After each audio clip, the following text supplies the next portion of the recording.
तो इस अगर तुमने ना किया और तुम हरगिज़ नहीं कर सकते तो उसे सच्चा मानकर इस आग से बचो जिसका ईंधन इंसान और पत्थर हैं, जो काफरों के लिए तैयार की गई है, और ईमान वालों और नेक अमल करने वालों को उन जन्नतों की खुशखबरियां दो जिनके नीचे नहरें बह रही हैं। जब कभी वो फूलों का रिज़्क दिए जाएंगे और हम शक्ल लाए जाएंगे तो कहेंगे ये वही है जो हम उससे पहले दिए गए थे, और उनके लिए बीवियां हैं साफ सुथरी और वो उन जिन्नतों में हमेशा रहने वाले हैं। यकीनन अल्लाह ताला किसी मिसाल के बयान करने से नहीं शर्माता, ख्वाह मचर की हो या उससे भी हल्की चीज की ईमान वाले तो अपने रब की जानिब से सही समझते हैं। और कुफ्फार कहते हैं कि उस मिसाल से अल्लाह ने क्या मुराद ली है।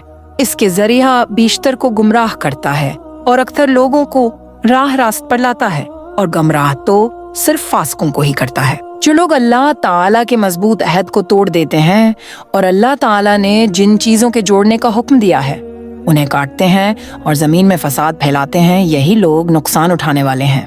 तुम अल्लाह के साथ कैसे कुफ्र करते हो, हालांकि तुम मर्दा थे, उसने तुम्हें जिंदा किया, फिर तुम्हें मार डालेगा, फिर जिंदा करेगा, फिर उसी की तरफ लौटाए जाओगे।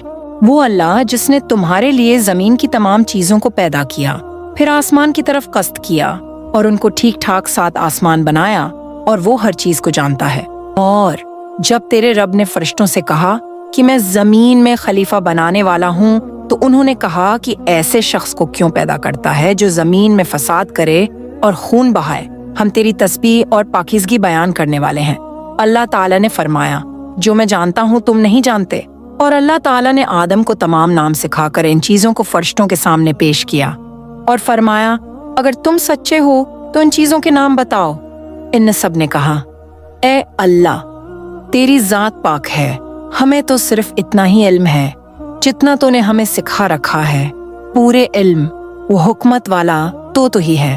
अल्लाह ताला ने हजरत आदम अलैहिस्सलाम से फरमाया, तुम उनके नाम बता दो। जब उन्होंने बता दिए तो फरमाया कि क्या मैंने तुम्हें पहले ही ना कहा था, जमीन और आसमानों का गैब मैं ही जानता हूँ, और मेरे इल्म में है जो तुम जाहिर कर रहे हो और जो तुम छिपाते थे।